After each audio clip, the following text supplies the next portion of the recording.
Aleluia. Você pode cumprimentar os irmãos que estão perto de você e pode se sentar. Aleluia. Obrigado, grupo de música. Glória a Deus.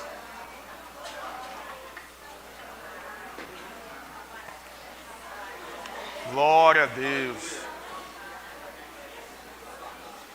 Deus é bom. Aleluia. Glória a Deus.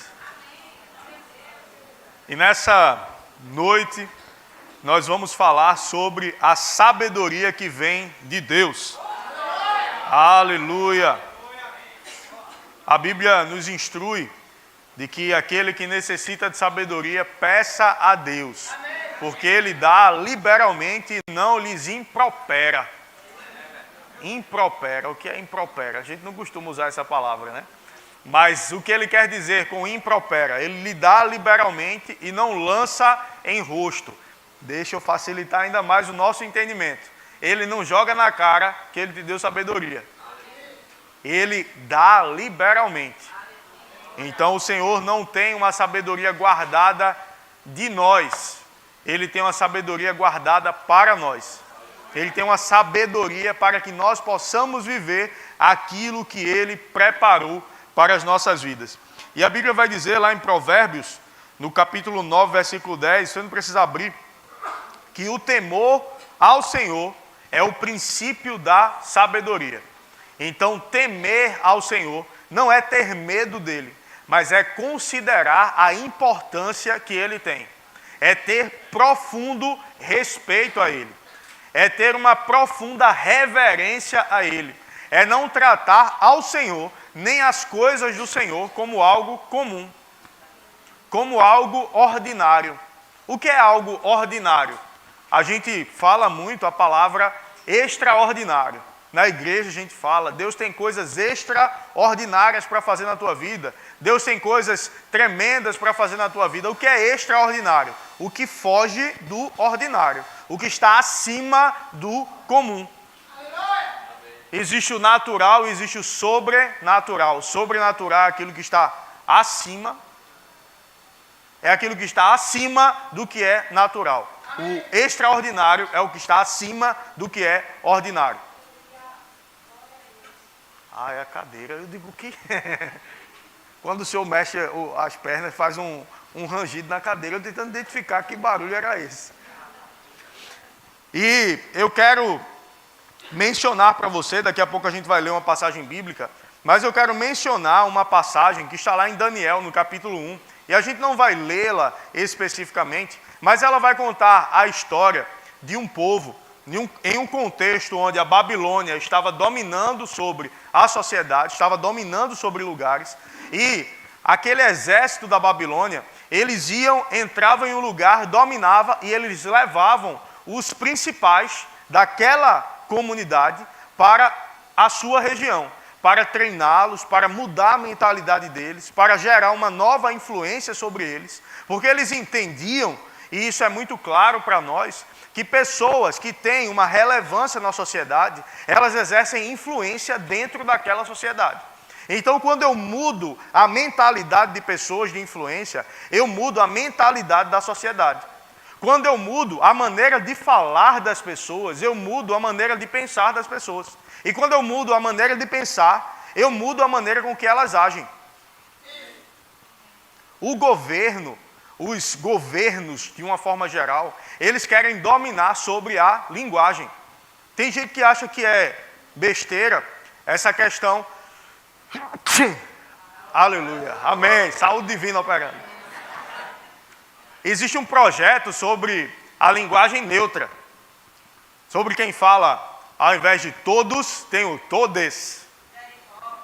Eu gostava muito de Todd, quando era num potezinho de achocolatado.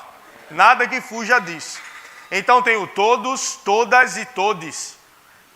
Primeiramente, não precisa a gente dizer todas. Porque quando eu digo todos, eu englobo todo mundo. Aí diz, olha, você tem que dizer todos e tem que dizer todas. Por quê? Eu preciso colocar as mulheres também. Mas todos já engloba as mulheres. Aí eu digo todos, Todas. Aí tem alguém que não pensa normal, que vem dizer todos. Aí alguém diz, mas isso é besteira, perder meu tempo com isso. Ei, querem mudar a tua maneira de falar, porque mudando a tua maneira de falar, mudam a tua maneira de pensar. Mudando a tua maneira de pensar, mudam a tua maneira de agir. E a Bíblia diz em Provérbios 18, 21, a morte e a vida estão no poder da língua. Aquele que bem a utiliza come do seu fruto. A Bíblia define fé em Hebreus 11, versículo 1, como o firme fundamento das coisas que se esperam e a convicção de fatos que se não veem. Então a fé se baseia em uma certeza de algo que eu não estou vendo, mas eu tenho convicção naquilo, mesmo que eu não veja, mesmo que os meus sentidos naturais não possam perceber, mesmo que o meu tato não pegue, que os meus olhos não vejam, que o meu nariz não sinta o cheiro, mas eu sei, eu creio, eu sei que é meu, eu sei que Deus já me deu. E tudo que a gente recebe, alcança pela fé, a gente recebe pela graça. Então a fé é o estilo de vida de todo aquele que nasceu de novo. O justo viverá pela fé. Por 4 vezes a Bíblia diz isso. Então, se o justo viverá pela fé, então a fé é a forma de viver daquele que nasceu de novo, daquele que foi justificado. Quem é justo? Todo aquele que nasceu de novo. Eu nasci de novo, eu fui justificado pelo sacrifício de Jesus. Eu me tornei justo. Eu era pecador, eu era injusto, eu era impuro. Aí Jesus veio, foi puro no meu lugar, morreu no meu lugar, pagou o preço no meu lugar. Tem muita gente que não entende redenção, não entende a necessidade de alguém morrer por ele. Jesus morreu para pagar o preço no nosso lugar. Jesus morreu sendo santo no nosso lugar. Precisava que um homem fosse santo para pagar o preço pelo pecado que um homem cometeu, Adão, e todos os demais se tornaram pecadores. Jesus veio como justo, como santo, pagou o preço para que a partir de Jesus, o último Adão, o primeiro Adão, todo mundo nasceu cópia dele, pecador. O último Adão, Jesus, ele iniciou uma nova cópia, um novo padrão. Agora, quando eu nasço de novo, não quando eu nasço do ventre da minha mãe, mas quando eu nasço de novo, quando eu recebo Jesus como Senhor, eu passo a fazer parte dele. E aí a justiça dele passa para a minha vida, e eu me tornei justo nele, justificado por ele. Aquele que não conheceu o pecado, 2 Coríntios 5, 21, Deus o fez, ou ele o fez, pecado por nós, para que nele, em Jesus, fôssemos feitos justiça de Deus. O que é a justiça de Deus? Sermos justificados através de Jesus. Então, ele pagou o preço para nos tornar justos, para nos colocar nesse lugar. E a gente não fez nada para merecer isso. A gente recebeu isso pela graça de Deus. Você já fez alguma coisa no teu trabalho para merecer uma promoção? Aí você recebe aquela promoção no trabalho, aí diz, rapaz, eu fiz por merecer. Ou então um colega de trabalho, ou um irmão da igreja foi promovido, mas você via o trabalho dele, via o empenho dele, via a dedicação dele. Aí falei, rapaz, você fez por merecer. Você já viu essa expressão? Que a pessoa trabalhou para que aquilo acontecesse. Conosco não foi assim. A gente não fez por merecer. Deus enviou Jesus quando a gente não valia nada. Então não pense, a salvação vem pelo mérito, a salvação vem pelo que eu fiz, o amor de Deus por mim vem pelo que eu faço por Ele. Não, é pela graça. Então a graça é um bom depósito, onde Deus providenciou tudo aquilo que a gente precisa para ter uma vida plena, para ter uma vida abundante. E eu acesso esse depósito da graça através da fé, através dessa certeza de coisas que eu não vejo, mas eu tenho certeza que Deus já providenciou para mim. Amém? Entendemos até aqui? Amém. Mas como eu uso a minha fé? A fé é a certeza. Mas eu preciso ter uma forma de usar a minha fé. O que o carro faz? O carro te leva de um lugar para outro lugar. Inclusive, ontem nós fomos para um lugar, né, um pouco distante, Surubim, pregar. E Surubim tem uns quebra-molas no caminho, bem assim. Aí tem uma placa, lombada. Aí você chega, não tem lombada. Aí mais na frente, não tem placa nenhuma. Aí tem uma lombada. Aí você, com o carro. Aí a irmã Tati, bichinha, rapaz. Daqui a pouco chegou, nós dizemos, eu estou enjoada. O carro das voadas. O carro, ele tem um propósito. Ele vai te levar de um lugar para outro lugar. Só que o carro, para ser ligado, ele tem uma chave. Sem aquela chave, eu não consigo ligar o carro. Eu não consigo ativar toda a força que aquele carro vai ter para me levar de um lugar para outro. para cumprir o propósito dele. Então a fé, ela tem um propósito, a fé, ela tem uma força, a fé, ela tem um poder, mas existe uma chave que ativa a fé, que é a nossa maneira de falar. Aquilo que eu falo, Marcos 11, 23 e 24, tende fé em Deus, porque em verdade vos afirmo que se alguém disser a este monte, ergue-te e lança-te no mar, e não duvidar no seu coração, mas crer que se fará o que diz, assim será com ele. Tudo quanto em oração pedirdes, crede que recebestes. Então, se eu sei que aquilo que Deus providenciou para mim, eu vou acessar através da fé, Ele me deu através da graça, eu acesso através da fé. E nessa passagem diz, se alguém disser, ou seja, a fé entra em operação por aquilo que eu digo. Quando eu digo algo, crendo, sem duvidar no meu coração, mas crendo que se fará o que diz, assim será com você. E ele diz não duvidar no coração. Por quê? Porque a gente pode, em algum momento, passar uma dúvida na nossa mente. Mas, rapaz, como é que isso vai acontecer? Eu não sei, eu sei que vai acontecer. Como é que Deus vai fazer isso? Eu não sei, eu sei que Ele faz. Como isso vai se manifestar? Eu não sei. Não é da minha conta saber. Eu sei que Deus vai fazer. Uma coisa nova vai mudar a cena, vai fazer a grande, mas para Deus é nada. Eu entendi, é porque com esse microfone a gente consegue cantar melhor, afastando assim. Aleluia.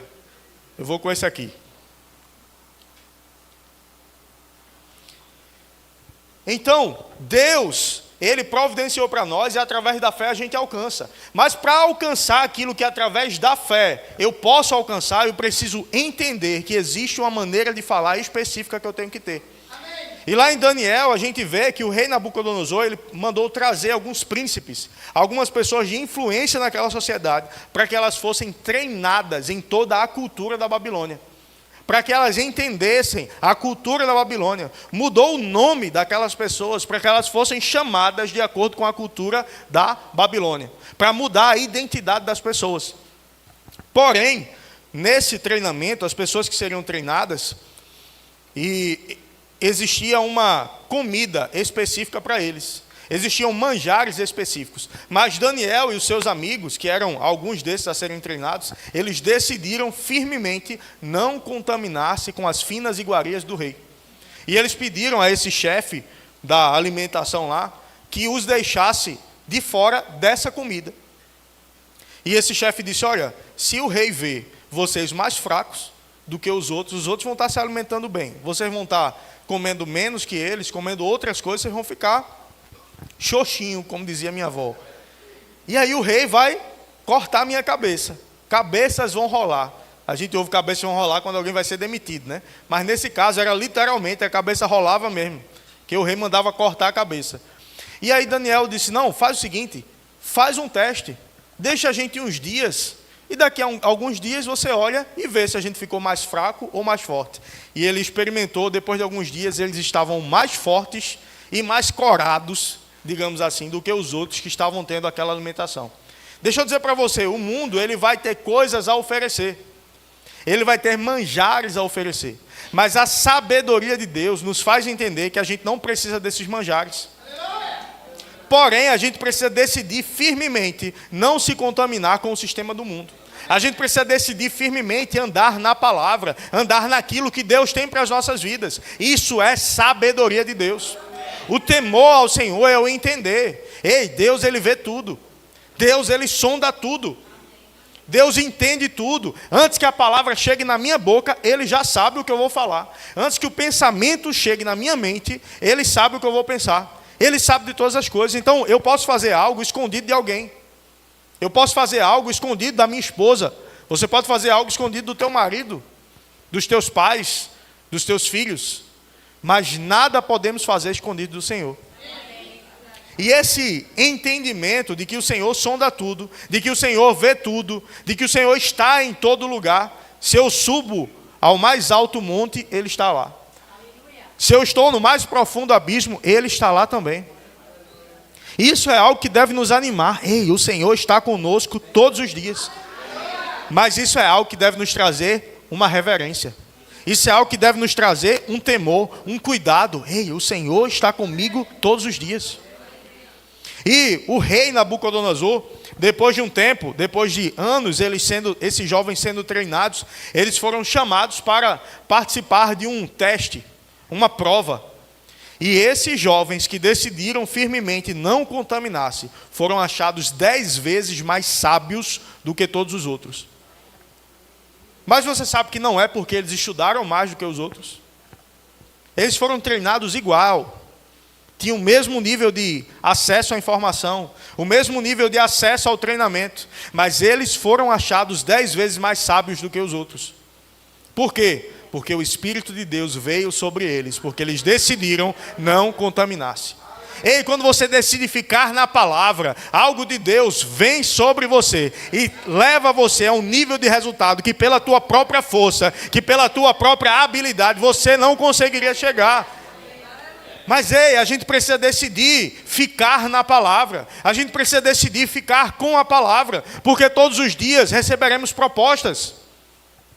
Todos os dias propostas virão. Tem uma música, mas todo dia o pecado vem e me chama. Todo dia vem as tentações e me chamam. Todo dia as propostas vêm e me chamam. Mas eu escolho Deus. O que a gente tem escolhido todos os dias? O que a gente tem escolhido todos os dias diante da tentação? Eu escolho fazer o que a minha carne quer fazer naquele momento, ou eu escolho fazer o que Deus me chamou para fazer?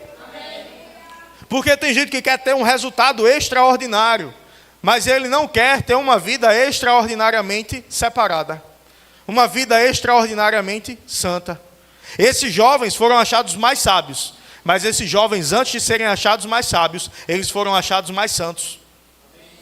E santidade quer dizer separação para um propósito. Ser separado para algo.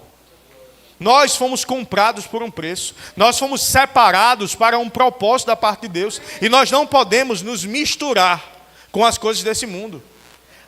O temor ao Senhor é o princípio da sabedoria. Se esses jovens foram achados mais sábios, antes esses jovens foram achados mais tementes a Deus.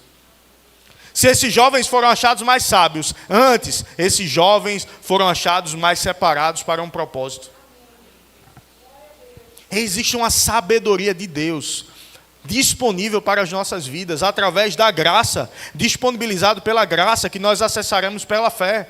Ei, mas cuidado com o lugar onde você ocupa o teu pensamento, onde você deposita a tua atenção. Ei, fica na palavra, medita na palavra.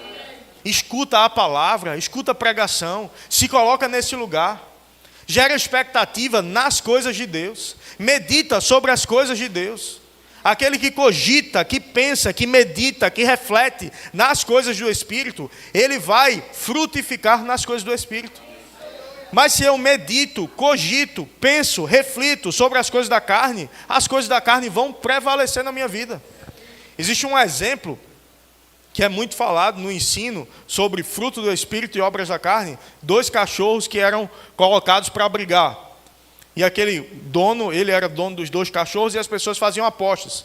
Um caramelo e um cachorro pretinho. E aí, aquele caramelo, as pessoas apostavam no preto. Aí o caramelo ganhava. No outro mês, as pessoas apostavam no caramelo. Aí o preto ganhava. E aí alguém chegou para ele e disse: ei, como é que pode?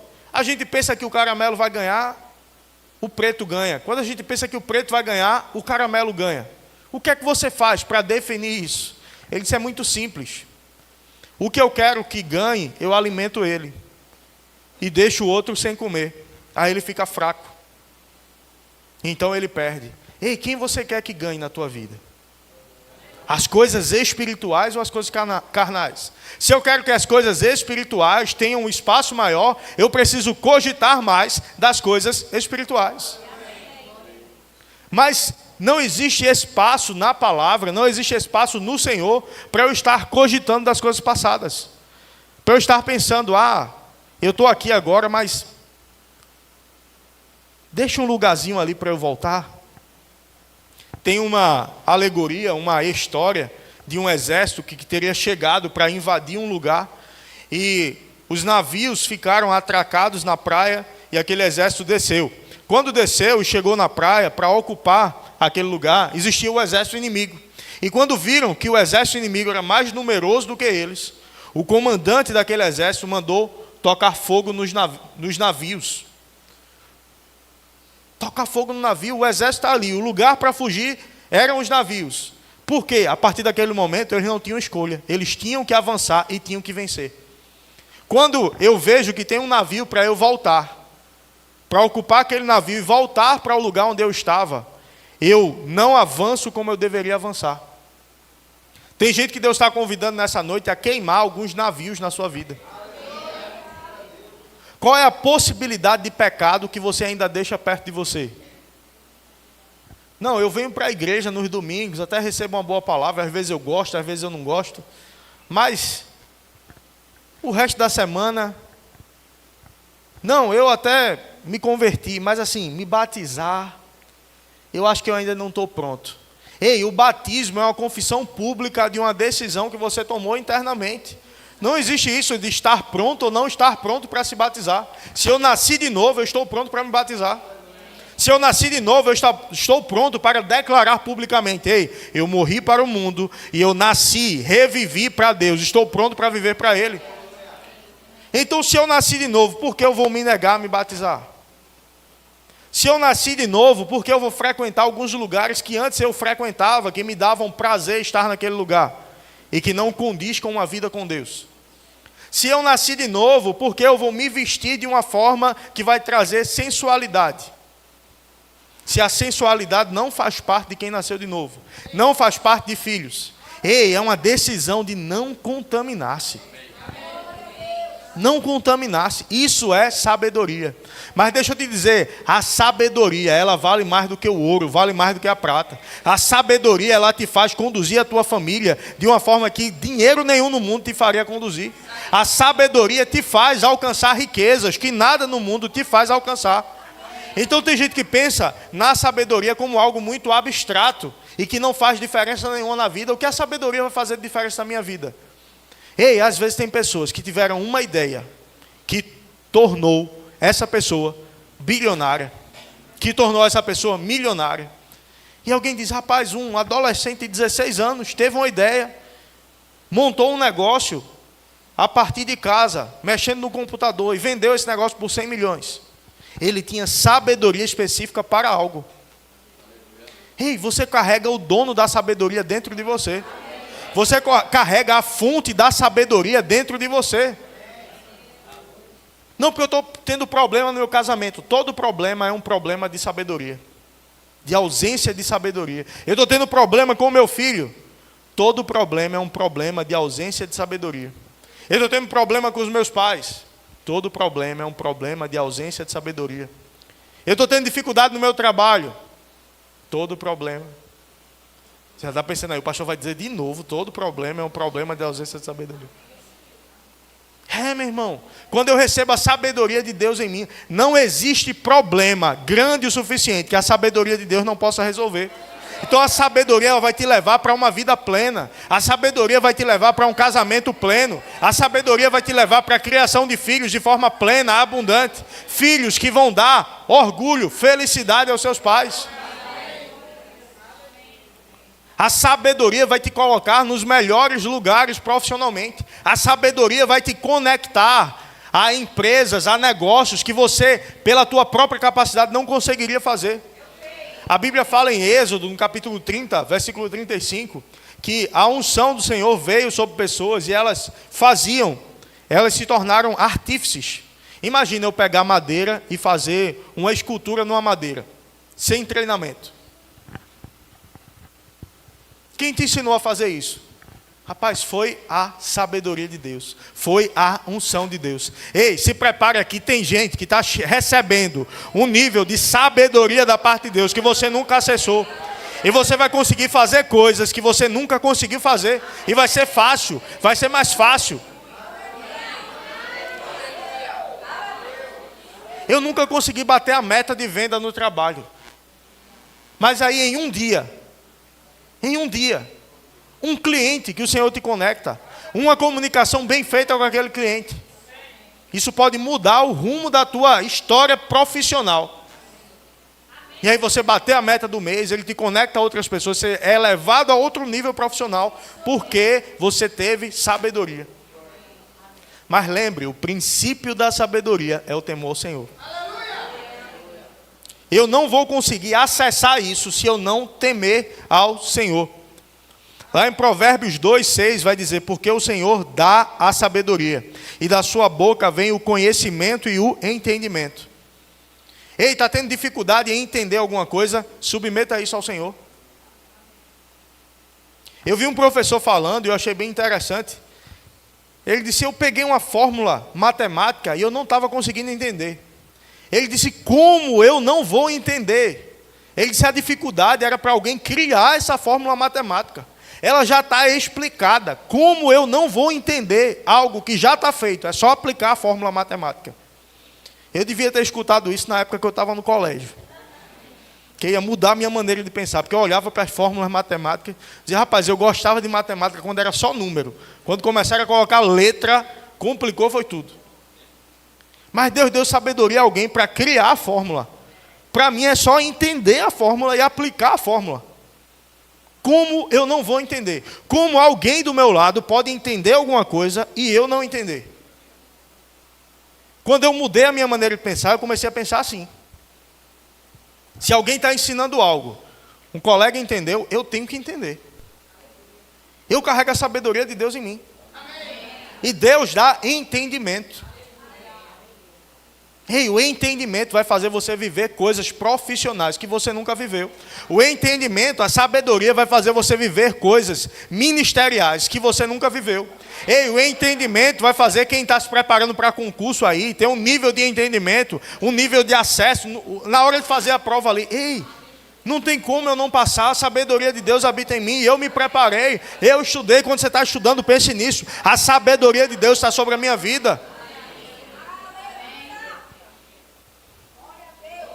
Aleluia.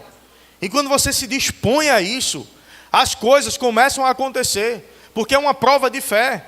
Eu entendo, ei, a sabedoria de Deus habita em mim, eu já tenho a sabedoria, eu vou me mover de acordo com isso. E Deus, ele começa a liberar recursos, a liberar pessoas, a liberar favorecimento abundante para fazer os sonhos e os planos dele se cumprirem na tua vida. Esses dias nós estávamos no Verbo da Vida Zona Norte, nossa igreja sede, e encontrei um amigo nosso, um irmão lá, que é ministro da palavra também. Ele é argentino, e ele é professor de espanhol. E aí quando eu vi, eu fui compartilhar algo com ele. Eu disse, ei, estou me preparando para ensinar no Rema em espanhol. E ele disse, que bênção, quando vai ser? Aí eu disse, não, eu não recebi o convite ainda não. Mas eu já estou me preparando, porque vai chegar o convite. Existe Rema na Argentina, existe Rema em alguns países, e eu vou ensinar lá também. E eu comecei a estudar espanhol para isso. E eu fui compartilhar com ele de forma animada, de forma alegre. Ei, eu estou me preparando para isso. E ele, quando vai ser? Eu disse, não chegou o convite ainda não. Nesse momento foi que eu disse, eita, eu não estou com convite ainda não. Mas já é tão meu, que eu já compartilhei com uma alegria. Ei, vai acontecer. E ele virou para mim e disse, pastor, eu estou inteiramente à sua disposição para lhe ajudar. Eu posso lhe dar aula, eu tenho todo o material. Se o senhor quiser, eu vou na sua casa, ou marcamos na minha, ou fazemos online, e eu quero ofertar isso no seu ministério. O senhor não vai me pagar nada e eu vou lhe ensinar espanhol. Sabe, quando a gente se coloca à disposição de Deus, esse sonho, esse plano, ele não nasceu do meu coração. Ele nasceu do coração de Deus. E eu vou alegremente compartilhar isso. E ele disse, ei, eu estou disponível, eu vou semear na tua vida. Meu irmão, quando você se coloca à disposição de fazer o que Deus te chamou para fazer, recurso vai chegar, pessoas vão chegar para te favorecer, pessoas vão chegar para te ajudar nessa jornada. Ei, porque eu tenho certeza, a sabedoria de Deus habita na minha vida. Há um tempo, eu já não confesso mais isso, porque já se tornou uma realidade na minha vida. Há um tempo eu confessava, eu tenho a sabedoria de Deus na minha vida. Eu resolvo problemas que ninguém consegue resolver. Eu encontro soluções onde ninguém consegue encontrar. E eu sou conhecido como aquele que resolve. Eu dizia isso. Aí alguém que não entende diz, soberbo.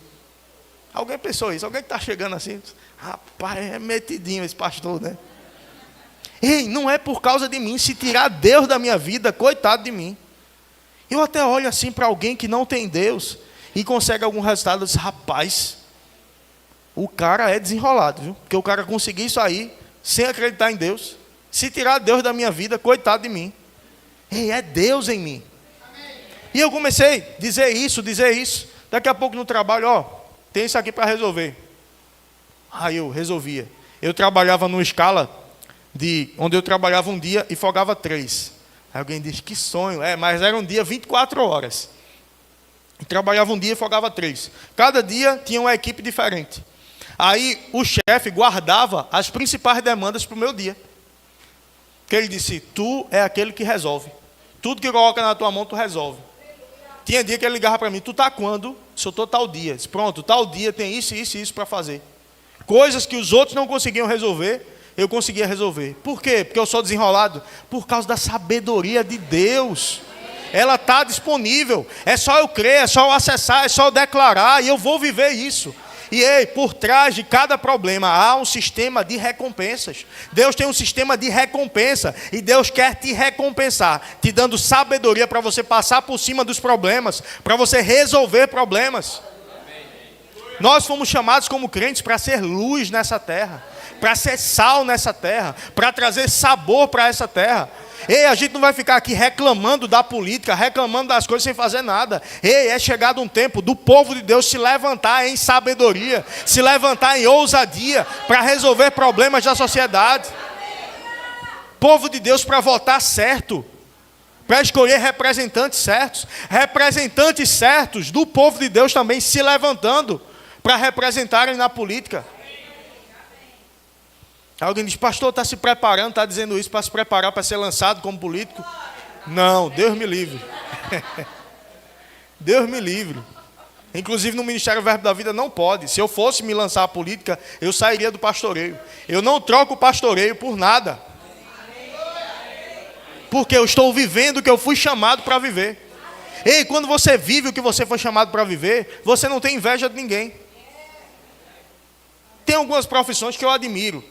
Já trabalhei, por exemplo, com muitos delegados da Polícia Federal, em uma missão que trabalhei em Brasília, Rio de Janeiro. Já trabalhei com juízes federais. Uau! É uma profissão de muita responsabilidade, ao mesmo tempo de muita autoridade, e eu gosto daquilo. Ei, mas eu não tenho inveja quando eu olho para um juiz federal.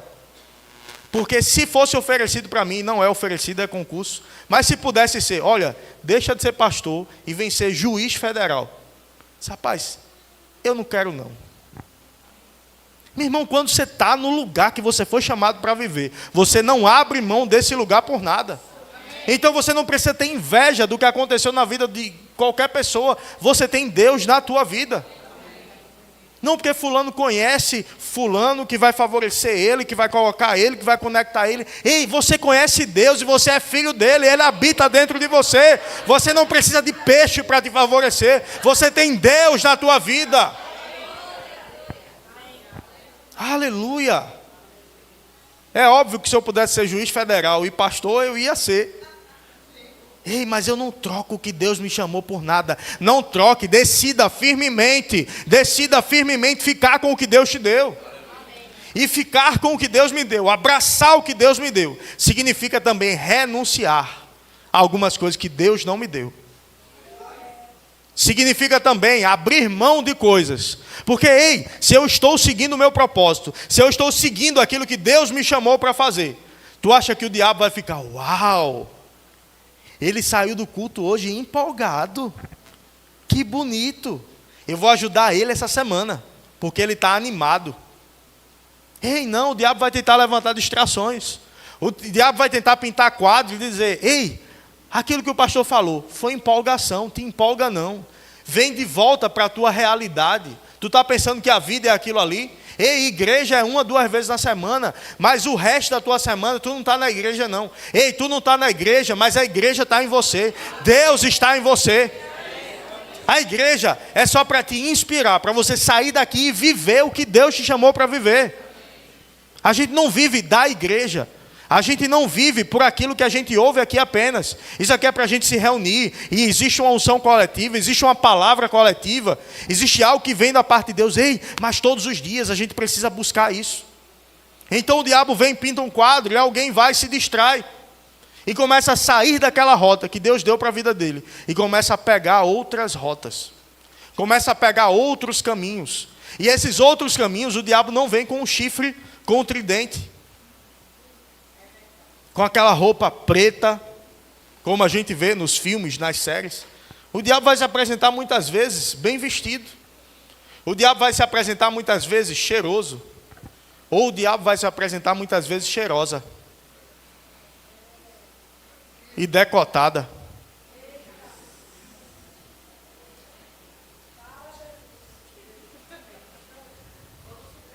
Não, mas eu sinto algo tão bom quando eu estou perto dela.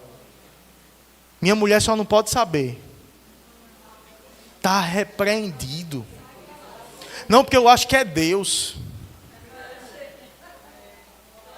Meu irmão, Deus não trabalha dessa forma. Teve um colega de trabalho, certa vez, ele era casado e estava em contato com a outra mulher, tentando marcar alguma coisa, mas ele estava sem dinheiro. E aí veio voando pelo chão R$100. Aí ele pegou os R$100 e disse, rapaz, eu não ia sair porque eu estava sem dinheiro. Apareceu esse dinheiro. Isso é Deus que quer que eu faça. Eu disse, se você quer ser cabra safado, você seja. Agora não coloque Deus na história, não.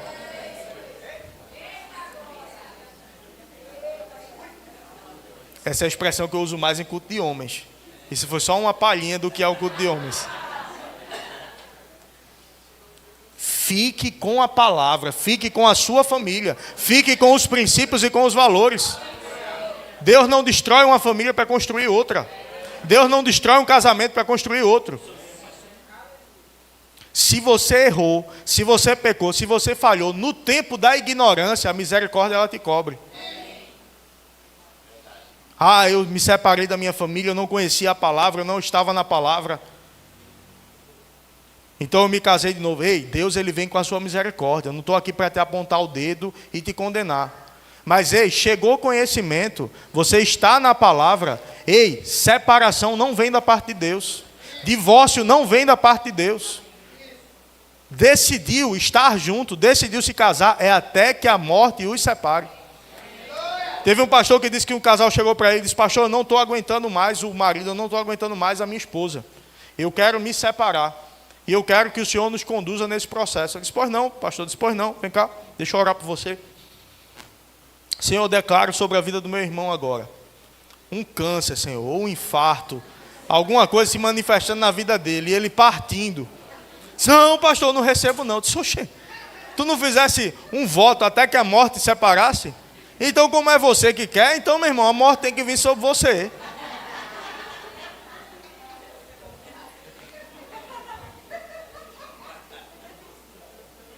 Tu pensava que ia correr hoje, né? Mas teve aquela hora que era pra gente ir para a direita, para a esquerda. Se tu não foi, aí é a hora que o visitante não vai, né? Aí ele chama mais atenção para ele, porque ele fica parado assim. Aí o povo vindo para um lado, o povo vindo para o outro, ele vai, eu vou nada. Aí ele fica no meio. É melhor ele ir. Se entrosa mais, né? Finge que está acostumado com isso. Mas, meu irmão, estar na palavra é proteção para a tua vida. Estar no Senhor, debaixo do guarda-chuva dele, do guarda-chuva da sua palavra, é segurança para nós. Lembrei agora de algo. Eu procurei essa imagem bastante e não consegui achar. E o pastor Tarcísio usou essa imagem em uma pregação. Eu pedi para ele enviar para mim. Como eu me lembrei agora, estou passando agora para a mídia.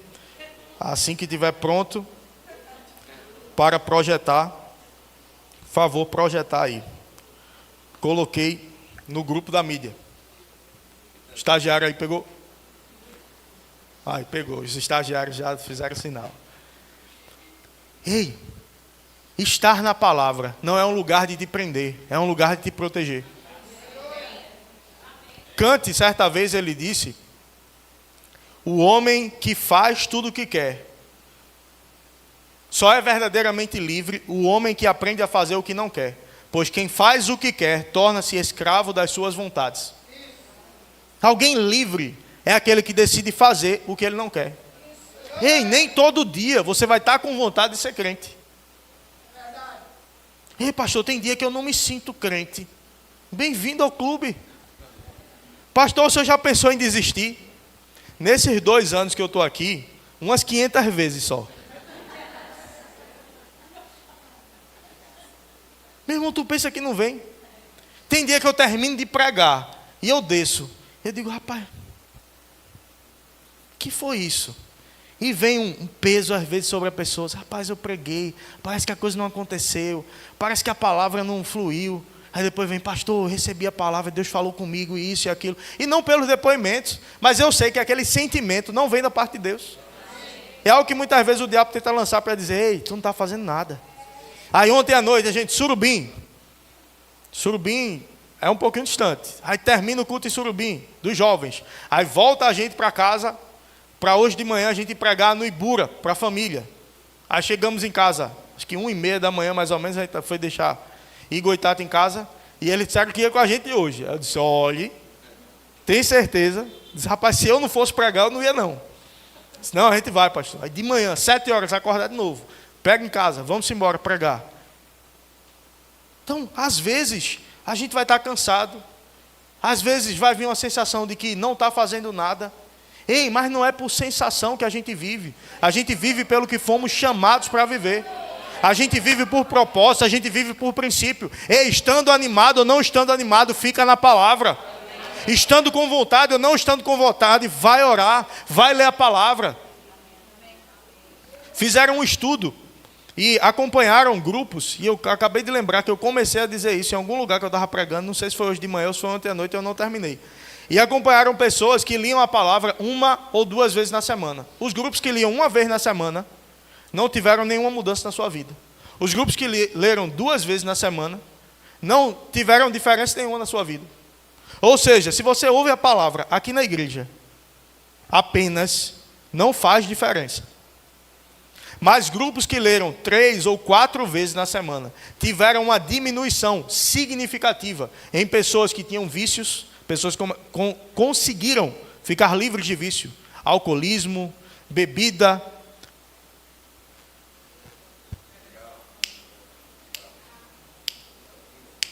Aquele negócio que a pessoa assiste, a pessoa que está no pecado. Pornografia. Fugiu essa palavra. Pornografia é um vício também. Gente ficando livre da pornografia, porque começou a ler a palavra 3, 4 vezes por semana. Isso é quantificado lá, a quantidade de pessoas, o percentual que ficou livre por causa disso. Ah, mas hoje eu não estou com vontade de ler a Bíblia. Ei, mas não é ter vontade. É fazer. Quando eu ia para o colégio, geralmente eu não tinha vontade. Mas minha mãe dizia, você vai. Mãe, eu estou com dor de cabeça, toma um remédio. E às vezes a pessoa inventava dor de cabeça para tomar um AS infantil também, porque era gostoso aquele comprimido, né? Mas era eu sei que você nunca fez isso não. Ei, mas eu fazia o que tinha que fazer. Ei, crente faz o que tem que fazer. Mas ei, quando eu decido fazer isso, quando eu decido me colocar no lugar de oração, e eu quero já chamar o grupo de música, eu decido me colocar no lugar de oração, mesmo sem vontade de orar. Quantas vezes eu já me tranquei no quarto, digo, eu não estou com vontade nenhuma de orar. Coloco um louvor e começo a orar.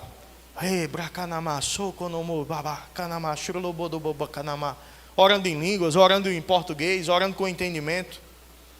E aí passa um tempo, e daqui a pouco algo começa a pegar.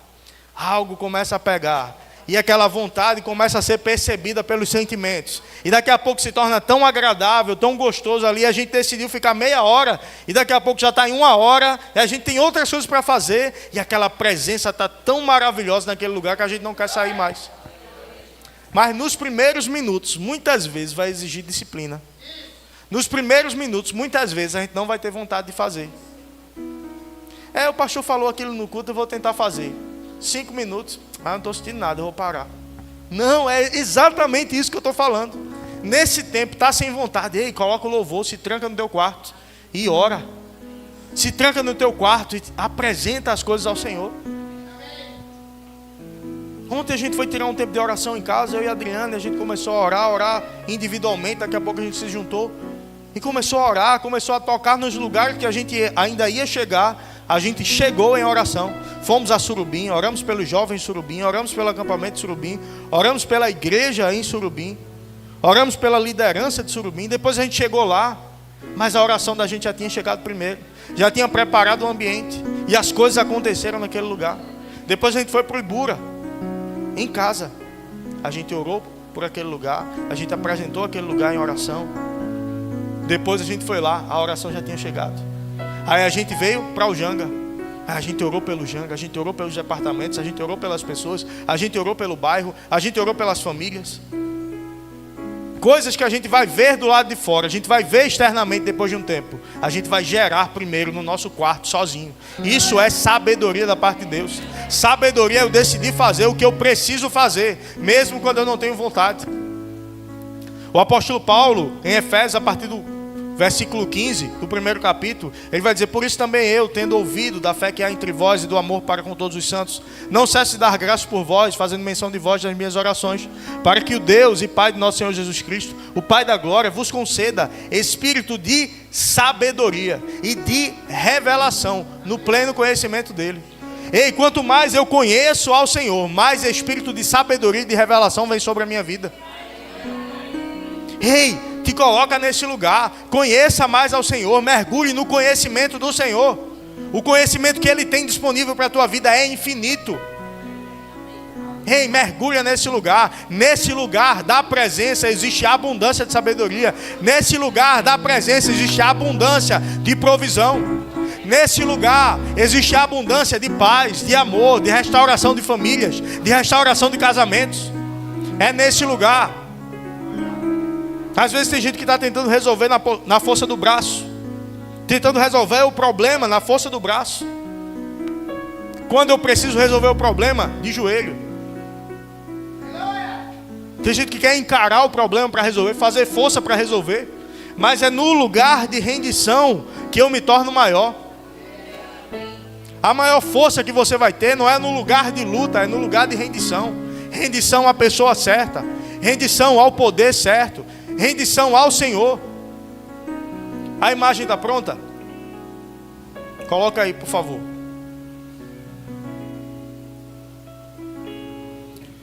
Nessa imagem, se alguém não consegue ler, aqui na frente está dizendo: eu odeio estar preso pela cerca, vou pular. E a cerca é as leis de Deus, são as leis de Deus.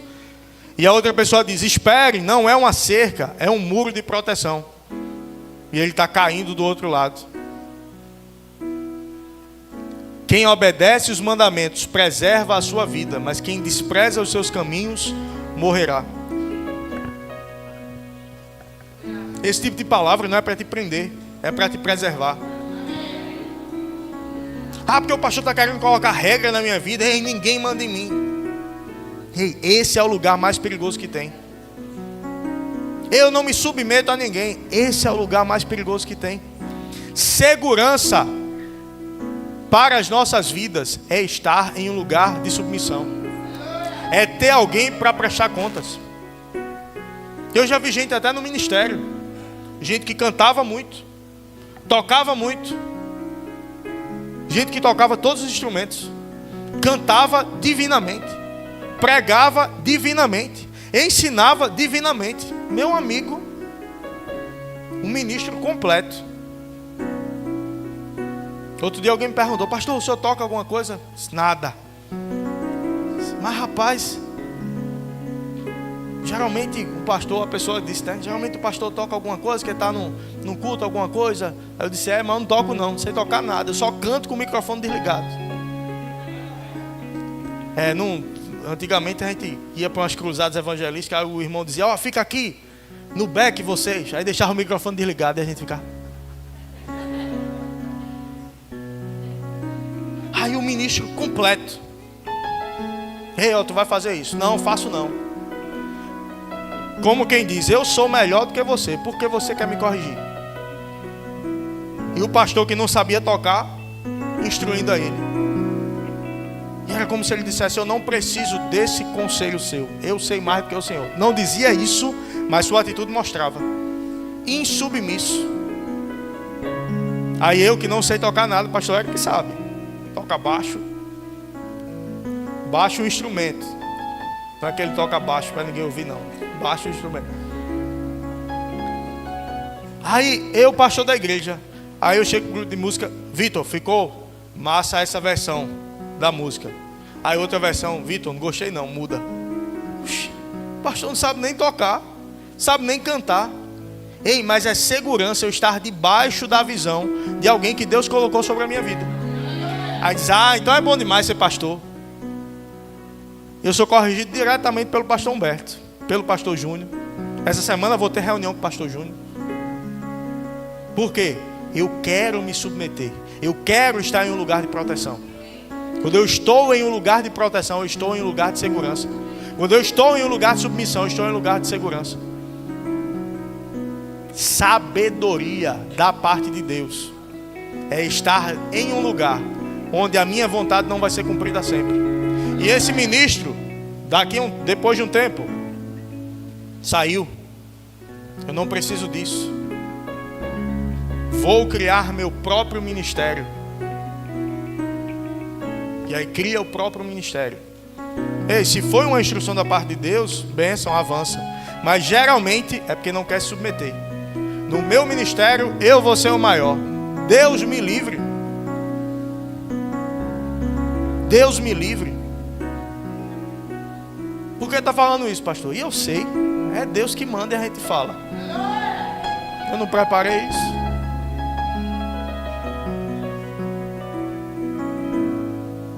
Às vezes eu me preparo um tempo para a ministração, preparo a ministração um tempo, mas gasto 2, 3 vezes mais de tempo em oração.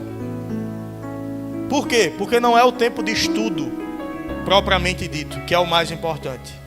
É o estar com a comunicação limpa diante do Senhor. Senhor, o que é que o Senhor quer tratar? Eu quero ser um intérprete aqui. Intérprete não tem voz própria. O intérprete ouve o que alguém está dizendo e ele vai interpretar isso. Alguém está pregando em inglês, o intérprete está em português dizendo o que ele está falando. Eu não posso acrescentar nem tirar nada. Eu tenho que falar exatamente o que está sendo falado. E fica com a palavra. Não porque eu gosto de... Alguém comentou, eu gosto daquela igreja porque lá é vinde como estais. Disse, rapaz, aqui também. Só que depois não permaneçais como estais, mudais. Você vem do jeito que você está. Só que depois que eu venho, eu mudo. Evangelho é transformação. Evangelho é mudança. Metanoia, mudança de mentalidade. E essa mudança de mentalidade indica uma mudança de maneira de viver. Eu mudo a minha mente, mudo os meus pensamentos, então eu mudo a minha maneira de viver. Eu mudo a forma como eu penso, então eu mudo a forma como eu falo. Mudando a forma como eu falo, eu mudo o meu nível de resultados. Ei, comece a falar de acordo com a palavra. E você vai viver de acordo com a palavra. Deus tem coisas poderosas para o seu povo.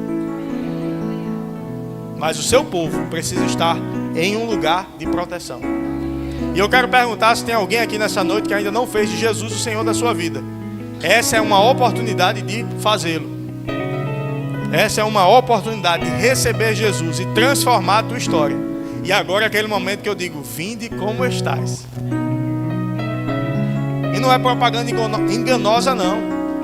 É você vir do jeito que você está. E na palavra, no Senhor, você vai encontrar força para ser transformado. Alguém diz, não, eu vou corrigir isso. Depois que eu corrigir, eu me converto. Aí estoura um cano em casa, chama o encanador chega, resolve. O encanador, tá, deixa eu entrar, senão resolve aí. Mas para resolver ele tem que entrar. Então, ei, você não vai resolver a tua vida sem ele. Você deixa ele entrar e ele em você, ele vai resolver a tua vida. Ele em você vai gerar a transformação que você precisa. Tem gente aqui que não é a primeira nem é a segunda vez que está vindo para cultos aqui. E eu não sei quem é você, o Espírito Santo que está dizendo. E tem vindo uma vontade de você se entregar ao Senhor para uma transformação. Mas ideias falsas na tua mente têm te prendido a um lugar para você não se entregar a Ele. Mas o Senhor está dizendo: eu quero começar uma transformação na sua vida. Quem é você que quer entregar a tua vida a Jesus? Não sei se será a primeira vez ou se você estará voltando, mas tem gente aqui para receber ao Senhor Jesus como Senhor de sua vida. Quem é você? Essa é a decisão mais importante que nós podemos tomar na nossa vida. Aleluia. Aleluia.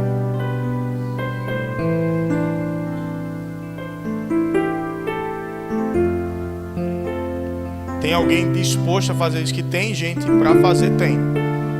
Mas você vai tomar essa decisão? Ei, é chegado um tempo de um compromisso. É chegado um tempo de parar de olhar de longe. É chegado um tempo de parar de ficar cercando enquanto avalia. O Senhor quer um compromisso verdadeiro e profundo contigo. Isso eu estou falando para quem precisa nascer de novo, e eu estou falando para alguns que já nasceram de novo. É chegado um tempo de um compromisso mais profundo com o Senhor. É chegado um tempo de viver sem reservas, inteiramente mergulhado nas coisas do Senhor. Tem coisa que tem gente que ainda não está vivendo, porque ele está no barco, ele está com o pé no barco, mas ele está segurando uma corda no cais. E ele não quer sair do cais, ele não quer soltar a corda, porque se ele soltar a corda, ele perde o controle. Ei, mas o Senhor quer te levar para águas mais profundas. E enquanto você ficar no controle, segurando a corda, você não vai viver. Você nem está aqui, nem está lá. Nem está no cais, nem está no mar.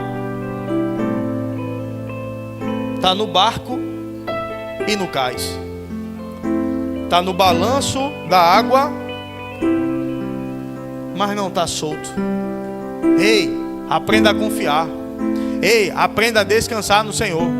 O teu resultado não vem pela força do teu braço. O teu resultado vem pela confiança no Senhor.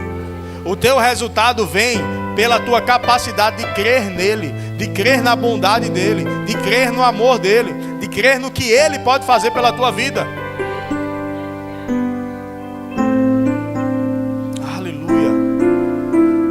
Tem alguém com algum sintoma de enfermidade no seu corpo e quer voltar para casa curado, sarado?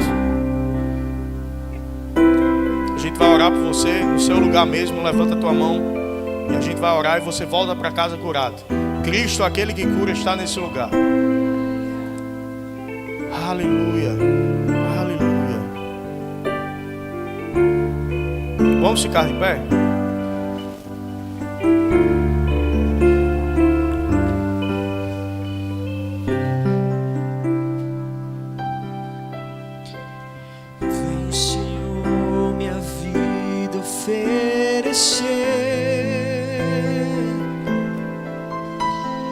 Como oferta de amor, sacrifício,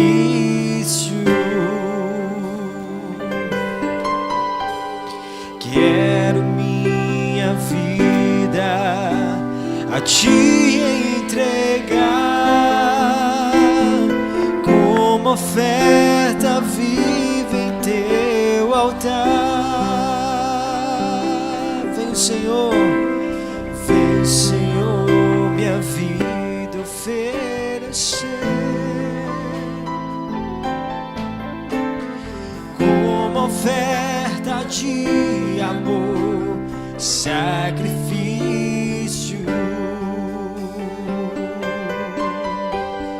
Quero minha vida a te entregar, como oferta viva em teu altar. Pois pra te adorar foi eu nasci.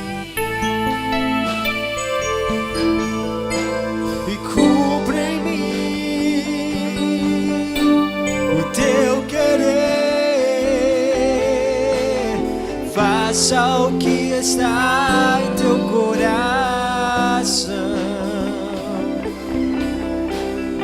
e que a cada dia eu queira mais e mais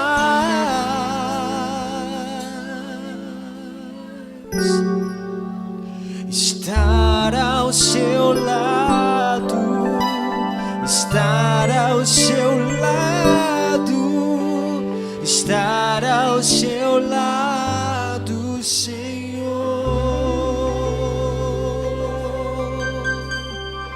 Pois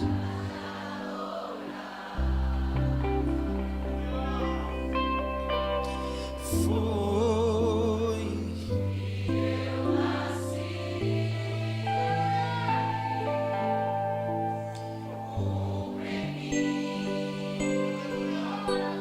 o teu querer, faça o que está em teu coração, e que a cada dia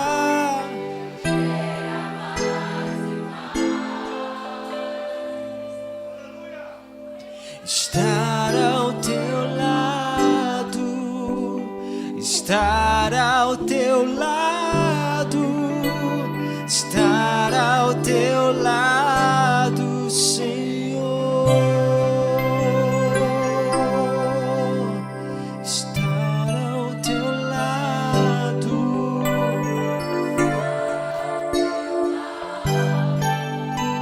estar ao teu lado, Senhor. Aleluia. Você viu que você cantou?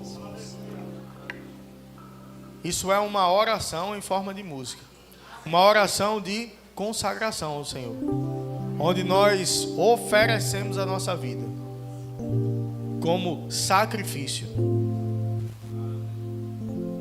ao Senhor, e que a cada dia eu queira mais e mais estar ao teu lado, Senhor. E que essa não seja apenas uma música que a gente cante quando a gente está na igreja. Que essa seja a nossa oração todos os dias. Que essa seja a nossa decisão todos os dias. Quando vierem propostas que te levem para longe da palavra, escolha pela palavra. Escolha por permanecer ao lado dele. Escolha por ficar ao lado dele todos os dias. Que nós possamos oferecer a nossa vida a ele verdadeiramente todos os dias. O Senhor quer mostrar-se forte para aqueles cujo coração é totalmente dele. Ei, se o teu coração for totalmente dele, se prepare, porque grandes coisas, grandes coisas, grandes coisas, grandes coisas o Senhor fará na tua vida, o Senhor fará na tua casa. O Senhor está procurando pessoas nesse tempo para serem outdoors da bondade dele. O Senhor quer que pessoas passem por você, olhem para você e digam: só podia ter sido Deus. Só podia ter sido Deus.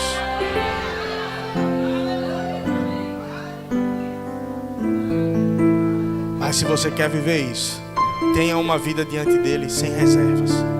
Feche teus olhos, curva tua cabeça. Senhor, nosso Deus, nosso amado Pai, que nós possamos ter disposição, Senhor, para viver ao teu lado todos os dias. Que nós possamos abrir mão de propostas que nos levem para distante do Senhor. Nós queremos ter uma vida que te honre, nós queremos ter uma vida que te agrade, nós queremos que a nossa família possa ser um bom representante do teu reino aqui na terra. Que a nossa casa seja um pedaço do céu. E para isso, nós queremos estar disponíveis para muitas vezes abrirmos mão da nossa vontade, abrirmos mão daquilo que é cômodo para nós, para fazermos aquilo que o Senhor nos chamou para fazer.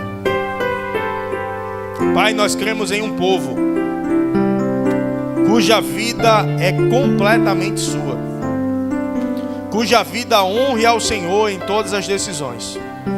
Nós queremos nos colocar nesse lugar. Nós queremos nos colocar em um lugar de sermos participantes do teu reino sobre esta terra, para sermos agentes transformadores pela tua palavra. Não queremos ser ouvintes negligentes, mas operosos praticantes. Cremos em operosos praticantes nesse lugar. Oramos assim em nome de Jesus. Amém.